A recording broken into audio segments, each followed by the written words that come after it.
नमस्ते साथियों, आज हम आपके लिए विसर्जन बताएंगे। व्यंजन आपका समाप्त हो गया है।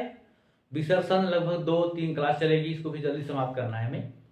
तो आज चलते हैं विसर्जन किसे कहते हैं। सबसे पहले देखिए विसर्जन क्या है, पहले ये जानिए विसर्जन किसे कहते हैं। विसर्ग का किसी स्वर या व्यंजन से मेल होने पर विसर्ग में जो परिवर्तन या विकार होता है उसे हम विसर्जन कहते हैं। विकार माने भी परिवर्तन होता है ना, चाहे परिवर्तन लिखिए चाहे विकार। विकार में क्या होता है? परिवर्तन। अब देखिए पहला नियम क्या है विसर्ग में, जिस तरह हम आप उसमें नहीं कर रहे थे क्या व्यंजन संध में, उसी तरह विसर्ग संध में 3-4 नियम हैं। तो पहले नियम पे हम चलते हैं। पहला नियम क्या कहता है भैया, अगर विसर्ग का ओ हो जाता है, क्या हो जाता है? विसर्ग होगा, विसर्ग का किसमें परिवर्तन हो जाएगा? ओ में परिवर्तन हो जाएगा। अब देखिए कैसे कैसे वर्ण मिलेंगे जो परिवर्तन होगा। जैसे विसर्ग से पूर्व अ हो, प्लस उसके बाद क्या होना चाहिए? अ, या स्पर्श व्यंजन के किसी वर्ग के, स्पर्श व्यंजन के किसी वर्ग के तीसरे, चौथे, पांचवें वर्ण या तो य, र, ल, व, श, ह हो, तब किसमें परिवर्तन हो जाएगा भैया? ओ में हो जाएगा। समझिए आप। देखिए हम फिर समझा रहे हैं। जैसे विसर्ग से पूर्व अ हो, मान लीजिए विसर्ग से पूर्व ये अ हो। अब यहां हमें विसर्ग से पूर्व ये विसर्ग पूर्व क्या हुआ? अ हुआ। अब इसके बाद क्या होना चाहिए? चाहे आपका अ हो, देखिए चाहे आपका अ हो, ठीक है। अब इसके बाद वर्ग, किसी वर्ग का तीसरा, चौथा, पांचवा या तो य हो ना, किसमें परिवर्तन होगा? ओ में।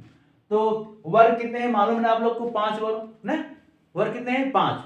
तो पहला मान लीजिए हम क वर्ग ले चल रहे हैं। क वर्ग, क, ख, ग, घ, अंग, ये वर्ग है आपका। च, छ, ज, झ, ये ना। तो पहले वर्ग का क्या हमने कहा? तीसरे, पहले वर्ग का तीसरा, फिर चौथा या पांचवा। जैसे मान लीजिए हम ले रहे हैं आपका क, ख, ग, घ, अंग ना। यहाँ एक बार फिर बता दें क्योंकि आप लोग समझ नहीं पाते। जैसे हम लिखे यहाँ क, ये क वर्ग है ना।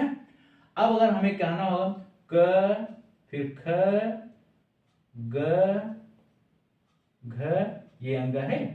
अब हमने क्या कहा कि तीसरे वर्ण, तीसरा वर्ण 1, 2, 3, ये तीसरा वर्ण है ना। फिर चौथा वर्ण, ये चौथा वर्ण हो। फिर ये क्या है? पांचवा वर्ण। समझ गए आप? नहीं, यही अगर हो स्पर्श व्यंजन का, क से मात तक स्पर्श व्यंजन है ना, अगर यही वर्ण हो आपका तो क्या किसमें परिवर्तन होगा भैया? ओ में। इसके बाद ये भी होना चाहिए, ठीक है। इसे य, र, ल, व, श किसे कहते हैं? अंतःस्थ वर्ण कहते हैं। ये केवल य, र, ल, व को, इसे नहीं, शग नहीं, और ये, ठीक है को। अब फिर समझिए आप, विसर्ग से पूर्व क्या होना चाहिए? अ होना चाहिए। तो विसर्ग आपका ये हो गया, विसर्ग पूर्व अ है ना। अब विसर्ग के बाद क्या होना चाहिए? अ या हो, या इसके बाद ये वर्ण होना चाहिए। 3, 4, 5, 3, 4 मतलब ग, घ, अंग, हर वर्ग का ग, फिर आपका घ, फिर आपका अंग। मान लीजिए च वर्ग का च, छ, ज होगा, ज, झ, फिर य। ऐसे हर हो ट, ठ, ड, फिर ढ, फिर अड़। समझ रहे हैं? लिख दे रहे हैं पूरा। इसके बाद क्या आएगा? त ना। चलिए मान लीजिए हो गया त, थ, द, फिर ध, फिर न। इसके बाद ब, भ, म। यही ये सब इसी में से जो आएगा किसमें परिवर्तन होगा भैया? ओ में। ये भी होना चाहिए आपका, ठीक है। अब देखिए बता रहे मिटा के, इतना समझ गए ना आप? मतलब विसर्ग होना चाहिए, विसर्ग के पहले पूर्व अ होना चाहिए, इसके बाद चाहे अ हो, इसका ये सब वर्ण होना चाहिए। और ये किसमें परिवर्तन होगा? ओ में। समझ रहे हैं ना? अब देखिए हम इसको मिटा रहे हैं। चलिए इसको मिटा दे रहे हैं। अब देखिए हमने क्या कहा, विसर्ग होना चाहिए, विसर्ग पूर्व अ होना चाहिए, इसके बाद चाहे अ हो चाहे ये सब किसमें परिवर्तन होगा भैया? ओ में। वो कैसे होगा? अब देखिए जैसे आपका है जैसे आपका है उरोज, क्या भैया? उरोज, उरोज, उरोज। इसका संक्षेप क्या होगा? उराधन ज, यही होगा ना, उरह धन ज, उरह धन ज, यही होगा ना संच्छेद। अब हमने क्या कहा था, देखिए जो हम बताए वो मिल रहा है कि नहीं मिल रहा है। देखिए हमने बताया था विसर्ग पहले देखिए ये विसर्ग के पहले इसमें जुड़ा है ना, हर इसमें अगर हम ये लगा देंगे तब तो स्वर हट जाएगा, लेकिन हम ये नहीं लगा रहे हैं, क्या ये हलन। अब देखिए यहाँ देखिए मान लीजिए है, चलिए हम ना, अब विसर्ग से पूरा हो गया ना, अब ये विसर्ग लगा दिए। अब इसके बाद क्या बनाया हम, ज, ये ज है आपका ना, ये ज, अब ये किसमें परिवर्तन होगा, ओ में परिवर्तन हो जाएगा ना, ये ओ में। अब ये देखिए ओ पर विसर्ग का क्या हो जाएगा भैया, ओ, तो क्या होगा आपका उरोज, उरोज, तो कौन सा हुआ ये, विसर्ग संध। ठीक है, अब चलिए चलते हैं दूसरे टॉपिक, इसको मिटाते हैं। जैसे आपका है तमोगुण, क्या भैया, तमोगुण, जैसे आपका है तमोगुण, तमोगुण, ये है तमोगुण। अब अगर आप इसका संविच्छेद करेंगे तो क्या होगा, तमः धन गुण, तमः धन गुण, ये है ना, यही होगा संविच्छेद ना। अब हमने क्या कहा था, नियम देखिए, विसर्ग के पूर्व क्या होना चाहिए, तो इसमें है ही आपके म में ना। अब यहाँ विसर्ग ले लीजिए, फिर इसके बाद हमने कहा तीसरा वर्ण, वर्ग का तीसरा वर्ण, देखिए वर्ग का क्या होगा, ग है ना, क ख ग आ रहा है ना, ये बस। अब ये परिवर्तन किसमें हो जाएगा, विसर्ग का ओ में परिवर्तन होगा ना, यही होगा ना, ये देखिए ओ हो गया। अब देखिए तमः धन गुण का अगर संध करेंगे क्या होगा, तमो गुण। अब समझ में आया कि नहीं समझ में आया आप लोग को, समझ गए ना। चलिए अब कोई उदाहरण देखिए, जैसे आपका तपोबल, क्या भैया, इसको मिटा देंगे, जैसे ये होंगे आप लोग, जैसे तपोबल, तपोबल, तपोबल, ये हुआ ना। संविच्छेद इसका करिए, क्या होगा, तपः धन बल। देखिए संध अगर आप विच्छेद करते हैं तो इसका तपः धन कुछ अर्थ होना चाहिए, नहीं तः धन पो बल, ऐसे नहीं होना, मतलब कुछ उसका अर्थ होना चाहिए ना। तपः धन बल, यही होगा, तपः धन बल, ठीक है। अब देखिए वही नियम फिर जैसे बताए थे, अब आप लोग जानते होंगे, यहाँ अ है, प में अ, यहाँ विसर्ग है, यहाँ प फ ब तीसरा वर्ण है ना, यही हुआ ना, क्या हो जाएगा, ओ परिवर्तन हो जाएगा, क्या हुआ संधि, तपो बल। अब पहचान लेंगे ना आप लोग, मान दे दिया तपो बल में कौन सा विच्छेद है, तो कोई तो अगर नहीं जानता होगा इसको गुण संध मार देगा ना, लेकिन संध विच्छेद आप करते हो ध्यान दीजिएगा जरूर, गुण संध नहीं, आपका विसर्ग संध है, ठीक है। अब चलते हैं एक दूसरा नियम पर, जैसे आपका है एक आध दो उदाहरण और बता दें आपको, जैसे आपका एक है अधोभाग, क्या भैया, अधोभाग, ये है ना, संक्षेप करें क्या होगा इसका, अधोभाग का अधः धन भाग, यही होगा ना, अधः धन भाग। अब हम जो नियम बताए वही आप लोग नियम लगाइए, क्या नियम है, यहाँ विसर्ग है, विसर्ग पहले विसर्ग, अब विसर्ग पहले क्या है, पूर्व है, अब विसर्ग के बाद प फ ब भ, चौथा वर्ण भ है ना, किसमें परिवर्तन होगा, ओ में, ओ में। ये आपका कौन संध हो भैया, क्या बनेगा आपका संध, संध अधो भाग। अगर आप लोग को जो न समझ में आया करिए तो आप लोग कमेंट में लिखा करिए, तो हम फिर से उसको समझाने की कोशिश करेंगे, ठीक है। तो अधो भाग समझ गए आप लोग। अब एक जैसे यशो लाभ, जैसे यशो लाभ, देखिए यशो लाभ। इसका संविच्छेद क्या होगा, कोई बता सकता है? यशधन क्या होगा भैया? यशधन लाभ। यशधन लाभ, ये हुआ ना। अब हमने क्या कहा था, जो नियम वही नियम लगाइए। क्या नियम होगा भैया? विसर्ग होगा। विसर्ग से पूर्व क्या है? अ है इसमें ना, ये। अब प्लस ल, देखिए यहां ल है ना, ये वाला ल होना चाहिए ना। परिवर्तन किसमें होगा? ओ में। तो आपका क्या बन गया? यशो लाभ।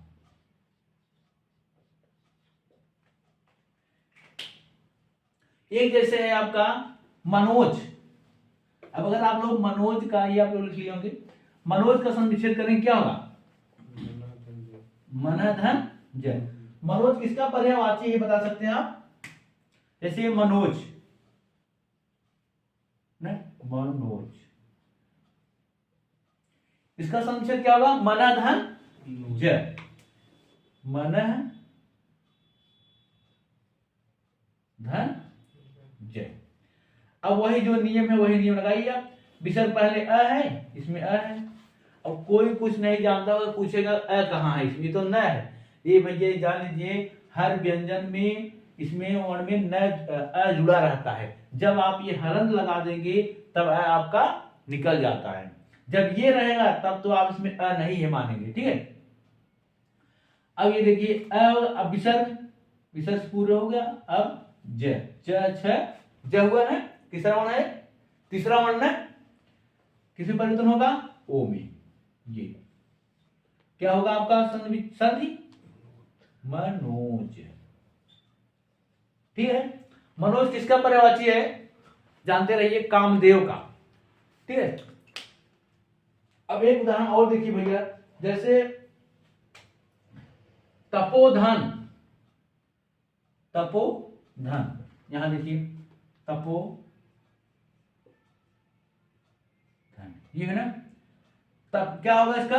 तपोधन। ये बता चुके हैं क्या? नहीं बताएं? तपोबल होता है। चलिए तपोबल या तपोधन, एक क्या होगा इसका? तपह धन धन। विसर्ग से पूर्व क्या है? अ है, ये लिखिए चाहे नहीं जान लीजिए। फिर ध त थ द ध, पांचवा वर्ण है ना, नहीं चौथा वर्ण है, यहां ध लिखिए। अब आपका परिवर्तन किसमें हो जाएगा? विसर्ग का ओ में बन जाएगा तपो धन, तपो धन, ठीक है। देखिए क्लास ज्यादा लंबी हो जाती है, इसलिए हम थोड़ा पहले से ही लिख देते हैं, जिससे आपका क्लास ज्यादा लंबी ना हो, बस केवल आपको समझाएं। जो समझाने लायक होगा वो हम आपको लिख के व्हाइट बोर्ड पे समझाते हैं, ठीक है। अब चलिए चलते हैं, दूसरा नियम है भैया, उस पर देखते हैं। देखिए भैया दूसरा नियम क्या है आपका, जैसे हम बता रहे हैं आपको, ये क्या नियम है? विसर्ग का र में परिवर्तन होना। इसके पहले क्या था? ओ में परिवर्तन, लेकिन वह नियम दूसरा था। यह नियम आपका क्या है? दूसरा। अब देखिए पहले आप पढ़िए इसको, देखिए विसर्ग से पूर्व अ या आ न, अ या आ को छोड़कर यदि कोई भी स्वर हो तथा विसर्ग का मेल भी स्वर या स्पष्ट व्यंजन से हो, तब क्या होगा भैया? यहां होना चाहिए तीसरे चौथे पांचवें वर्ण या य र ल व ह से हो, तो विसर्ग का र हो जाता है, ठीक है। अब समझिए आप लोग, इसके पहले नियम में क्या था? अ होना था। अब इसमें अ या आ कोई ना हो, ठीक है। अब देखिए विसर्ग से पूर्व, एक बार फिर विसर्ग से पूर्व अ या आ नहीं होना चाहिए ना, कोई भी स्वर हो, जैसे अ और आ ना हो, कोई भी स्वर ई ना, ये होना चाहिए, या उ, कोई भी स्वर होना चाहिए, ठीक है। स्वर होना चाहिए, लेकिन अ और आ को छोड़ के। तब किस, और उसके बाद जो होगा स्वर हो या तो स्पष्ट व्यंजन, और कौन सा वर्ण? तीसरा चौथा पांचवा, और आपका अंतःस्थ व्यंजन य र ल व श, य र ल व है, ठीक है। ये होना चाहिए। किसमें परिवर्तन होगा? र में। अब देखिए कैसे परिवर्तन होगा, जैसे हम बताएं आपको, ये अ और आ नहीं होना चाहिए, क्या होना चाहिए, जैसे मान लीजिए हम कह रहे हैं ई, चलिए ई, ये ई है ना। अब यहाँ विसर्ग होना चाहिए, यहाँ विसर्ग होना चाहिए। इसके बाद स्वर या स्पष्ट व्यंजन, स्वर कोई भी हो आपका ना, स्वर होना चाहिए ना? अब या तो कोई क्या स्पष्ट व्यंजन, कोई नहीं, तीसरा चौथा पांचवा, जैसे क ख ग ना, ये होना चाहिए, च छ ज ये होना चाहिए, ये तीसरा वर्ण है ना वर्ग का। अब इसका चौथा क्या है, क ख ग घ ना, च छ ज झ, ऐसे, ठीक है, समझ गए आप। अब तब किसमें परिवर्तन होगा भैया, जब ये सब मिलेंगे, इसके बाद ये भी होना चाहिए आपका, ये र ल व, ये र ल, फिर आपका व है ना। जब ये सब मिलेंगे तो क्या होगा भैया, र में परिवर्तन हो जाएगा, उसे कौन संध कहेंगे, विसर्ग संध। अब वो एक उदाहरण बताएंगे तब आपको समझ में आएगा। जैसे आपका है एक उदाहरण आपका है, जैसे आशीर्वाद, पहले आप चलिए आशीर्वाद ले लीजिए, आशीर्वाद, देखिए आशीर्वाद भैया आपका शुद्ध अशुद्ध में बहुत पूछा जाता है। आशीर्वाद कौन शुद्ध है, कौन अशुद्ध, तो आशीर्वाद ये आपका क्या है, शुद्ध है। अब ध्यान दीजिएगा कि आपका इसका संविच्छेद क्या होगा, क्या होगा, आशी धन वाद, आशी धन वाद, यही होगा ना, समझिए आप लोग, संचिदेव आशी धन वाद। अब जो आपका नियम कहता है कि विसर्ग से पूर्व ये नहीं होना चाहिए, है नहीं है, ये है ना बड़ी, ध्यान विसर्ग है। फिर आपका नियम क्या कहता है भैया कि विसर्ग के बाद क्या होना चाहिए, तीसरा चौथा पांचवा, या तो य र ल व, तो आपका क्या है, वह है ना। जब ये दोनों मिलेंगे तो क्या बनेंगे भैया, र। अब कैसे र बना, देखिए आशी, यहाँ विसर्ग आई, यहाँ क्या हुआ आपका र हो जाएगा, जैसे मान लीजिए आशी, ये ना, तो यहाँ क्या आएगा र, तो यहाँ र तो लगेगा नहीं, शुद्ध अशुद्ध नहीं आ रहा, र कहाँ लगा है आपका, ये हुआ के ऊपर, ये देखिए कौन सा हुआ, आशीर्वाद, समझिए आप। फिर समझिए आप, हमने कहा विसर्ग से पूर्व अ या आ को छोड़कर, विसर्ग पूर्व अ है, ये नहीं है यहाँ पर ना, ये है, ये है ना।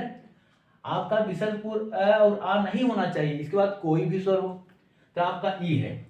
फिर विसर्ग के बाद आपका हर वर्ग का तीसरा चौथा पांचवा या तो स्वर ना, या तो आपका अंतःस्वर व्यंजन, या तो ये होना चाहिए, तो आपका देखिए यहाँ पर वह है, तो ये किसमें परिवर्तन होगा भैया, र में। ये देखिए आपका क्या बना, आशीर्वाद, तो कौन संधि हुआ है आपका, विसर्ग संधि, ठीक है। और एक चीज और ध्यान दीजिए, जो हम बताएं जैसे आशीर्वाद क्या है, शुद्ध है ये वाला, ये आशीर्वाद शुद्ध नहीं होता, इसको आप ध्यान दीजिएगा। जैसे कुछ लोग ऐसे आशीर्वाद लिखते हैं, ये शुद्ध नहीं है, आप शुद्ध अशुद्ध में बहुत पूछता है ये आशीर्वाद, अरे पूछता है आपका उज्ज्वल, कुछ लोग उज्ज्वल ऐसे लिखते हैं, तो उज्ज्वल ऐसे नहीं रहेगा भैया, उज्ज्वल आपका ऐसे रहेगा, उज्ज्वल, उज्ज्वल, दोनों जो आपका इसका संक्षेप भी बताया, क्या होगा संक्षेप, उतधन ज्वल। संक्षेप हम पिछली वाले क्लास में बता चुके हैं व्यंजन संघ में, उसमें जब आप संघ विच्छेद करेंगे तो आपका शुद्ध बन जाएगा, ठीक है। अब चलिए कोई दूसरा उदाहरण,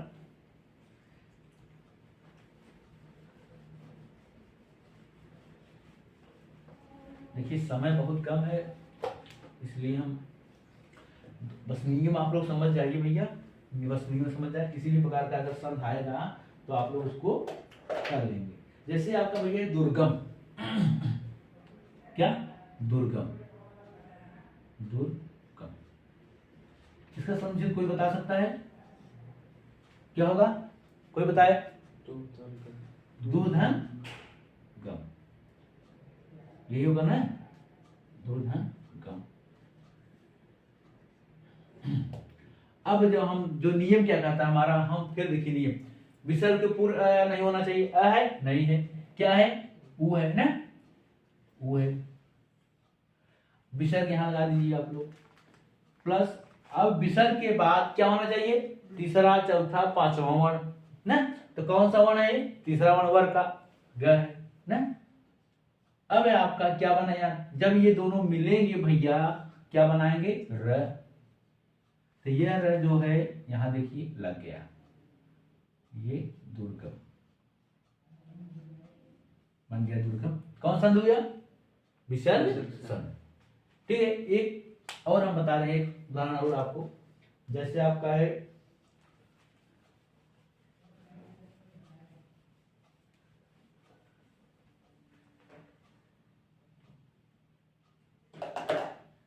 दुरास, क्या भैया, दुरास,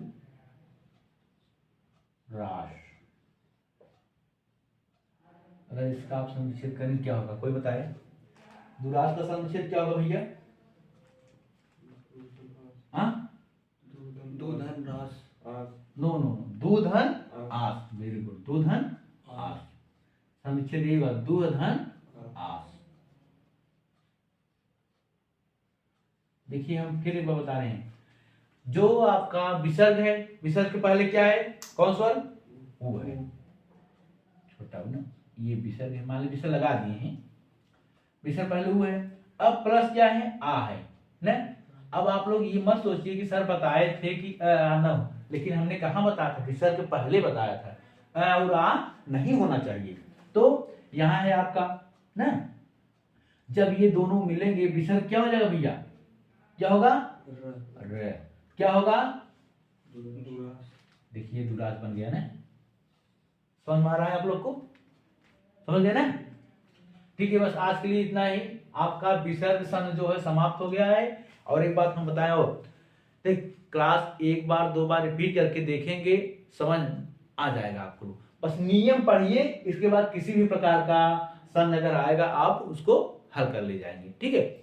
और जो नियम देखिए, उदाहरण थोड़ा हम कम बताए हैं क्योंकि समय आपके पास बहुत कम है और काम बहुत ज्यादा है, इसलिए हम सोच रहे हैं किसी तरह आपका, देखिए और एक बात और बता दें, हम जो हम ये बता रहे हैं ऐसा नहीं कि हम इधर उधर फर्जी पढ़ा रहे हैं, आपके पुलिस वाले पेपर में आने लायक की 80-90% संभावना है जो बता रहे हैं, ऐसा नहीं कि हम आलतू फालतू बता रहे हैं, आप लोग को नहीं आए पेपर में, आएगा जरूर, देखिए पेपर दे के आएंगे तो आपको पता चलेगा, हाँ सर पढ़ाए थे, जो पढ़ाए थे वो मिला।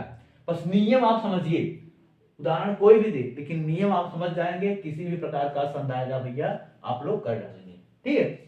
आज के लिए इतना ही, अब कल हो सकता है कोई नया टॉपिक पढ़ाएं आपको, ठीक है। आज के लिए जय हिंद, नमस्ते।